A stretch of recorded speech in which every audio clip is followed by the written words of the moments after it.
I've proven that. Now, somebody will challenge it. Somebody will go to court.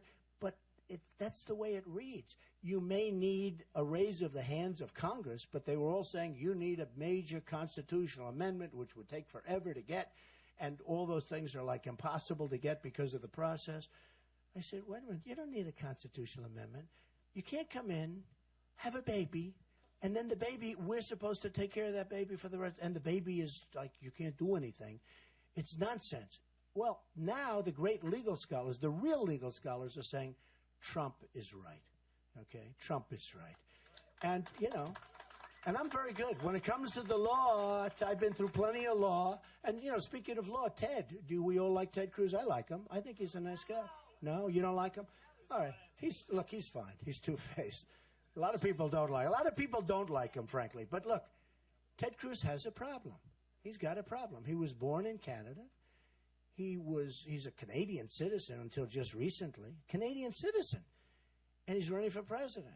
And a lot of lawyers, and you've been seeing him on television, you've been reading about him in the papers, a lot of people are saying he's not allowed to run for president because he wasn't born on the land. You know, natural born citizen. There's a real question as to what that definition is. And some of the best lawyers in the country, some of the biggest lawyers, Lawrence Tribe of Harvard and others, say it's unsettled law. It's totally unsettled. And honestly, Ted has a problem because how can you have, let's say you have him as a candidate and he's running and then you find out you lose in court, you don't have a candidate all of a sudden. Or let's say even worse, let's say he wins and the courts say that he's not allowed to run. I mean, you got to find out. So you go for declaratory judgment, you go into the courts, but he actually has to go in to the courts. Now, I understand he was sued recently over the last couple of days. In fact, I understand there are 2 lawsuits out there. But there will be more. The Democrats will sue if they're going to run again. They're not going to sue now. They'll take their time. But at the right time, just as sure as you're standing here, sorry we couldn't give you seats, there's too many people, sorry about that. But just as, you know, just like you're standing here, the Democrats are going to sue. So how can you be running with a cloud over your head? Now, Hillary's running with a cloud over her head, too. It's called, you know what the cloud is, right? He says it's called indictment. Well, no, I mean, what she's done is unbelievable that she's getting away with this. I think, personally, I think they're protecting her and they're going to continue to protect her. A lot of people say that's impossible because she broke the law so much worse than anybody else. I mean, there's never been anything like this. Look at General Petraeus, what that man has gone through. And now they want to take away his title. And I would say this, leave him alone, okay? Right? Leave Petraeus alone. We have other problems. We have ISIS. Focus on ISIS. Don't focus on Petraeus. No, they want to reduce him in rank.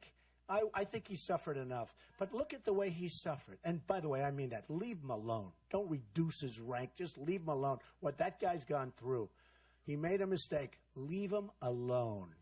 But what he's gone through and what others have gone through, and Hillary is just looking like she's sailing in. Now, she might not win of her own volition. I don't know. She's not doing very well.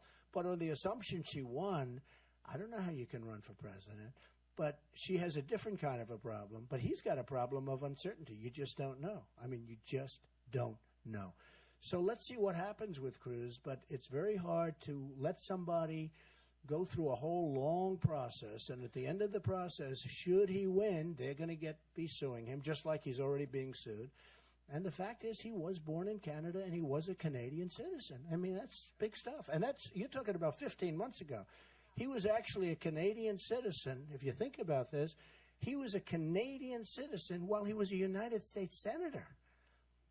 He was a joint citizen of the United States and Canada. But how do you do that? And he said he didn't know about it, which is interesting. He didn't know about it. So I don't think you can have a situation where, gee, I didn't know about it.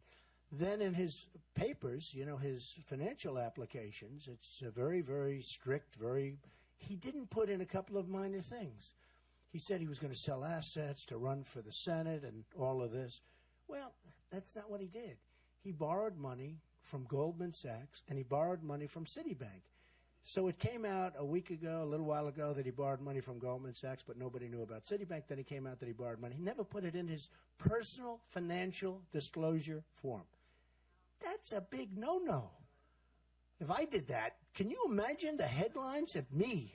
I have billions and billions of dollars of stuff. I put in almost 100 pages. Every reporter back there, they've gone over every word. I mean, you haven't heard anything. I mean, I have professional people doing it, but you haven't. I guess I got the right professional people, because believe me, if there was 2 cents worth of mistake, I'd have nothing but, newspaper headlines. But I put in almost 100, the largest personal financial statement ever written, ever done. Almost 100 pages. And it's fine. It's fine. It's gone over by everybody, and it's fine. Here's a guy with 2 bank loans that we know of. But the problem is he didn't do it purposely, because what he wanted to do is say, I will protect you from Goldman Sachs. I will protect you from Citibank. And I will protect you for the banks, because I'm Robin Hood, and I'm this wonderful senator, and I'm going to protect you for these banks. And then he's borrowing from the banks. And by the way, he's got personal guarantees, and he got low-interest loans. Got low-interest loans, so low interest. And now he's going to go after Goldman Sachs. Doesn't work that way. Goldman Sachs owns him. Remember that, folks. They own him. And what he did was wrong, because he didn't want you to know that he's dealing with banks, that he's borrowing money with banks, that he's personally guaranteeing loans with banks. Because if he puts them down, then he's just like all the other guys. Okay? It's wrong. It's wrong. It's really wrong. And you can say what you want, but it's absolutely wrong. So he's got a double problem. He's got that problem because it was just revealed. And now everyone say, I thought he was trying to protect us. Well, what's he going to do? Be rough on Goldman Sachs when he has a personal guarantee for, like, whatever the number was, $1 million? So I think you got to think about that. I think you got to think about that. Do you agree with it? A lot of people don't know that, but it just came out. I mean, it just came out. And he said, with the being a Canadian citizen, he said, I didn't know that.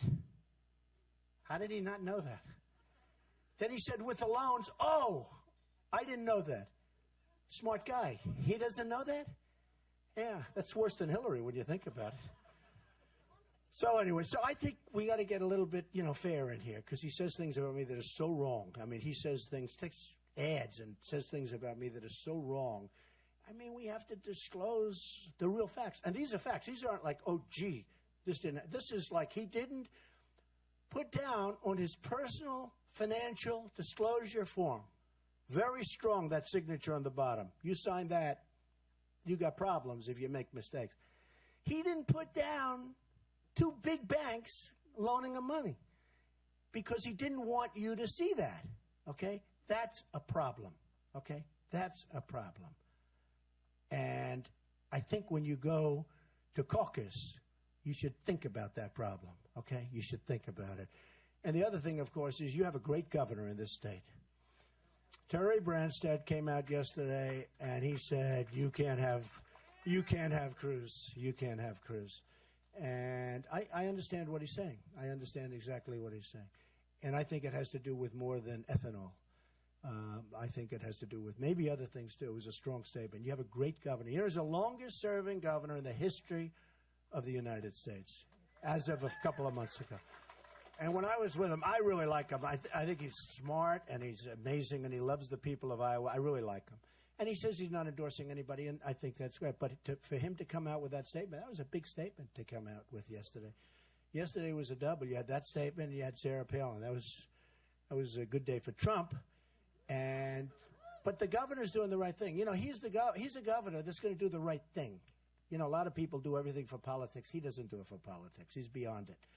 And he does what is the right thing. So he's an amazing guy, I can tell you that. So we've got to keep him elected for a long time to come, folks, right? We want to have him, let him double up his record. But it's an amazing record. Think of it. In the history of the United States, he's the longest-serving governor. The history of the United States, that's a lot.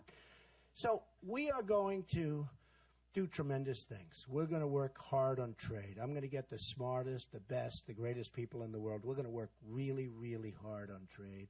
We're going to work really, really hard on everything. And when we work hard, we get it done. We're going to get the best people. We're going to make the best deals. I joke sometimes, we're going to win, and we're going to win again and again and again. And you're going to be begging me, please, Mr. Trump, please, President Trump, no more victories. We can't take any more victories.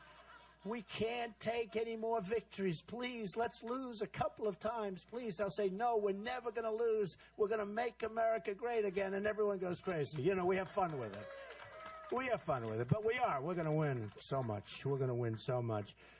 We're going to get rid of Obamacare, and we're going to put something that's so much better. We're going to repeal it. We're going to replace it. We're going to get – I tell you what, there are so many better things that are out there. But your premiums are going up. You see what's happening, 25, 35, 45%. Your deductible is through the roof. You almost have to be dead to try and collect any of the deductible. That's become so high that, I mean, frankly – unless you need massive major surgery, you're out of business. It's ridiculous what's going on. And it's going to die in 17 anyway. They say by 17 it's going to be dead because the wrong people are, in terms of the people with the money aren't signing up. It's people without, and it's just not, it just can't carry itself, and it's just a disaster. It's a basic disaster, so that's going to be gone.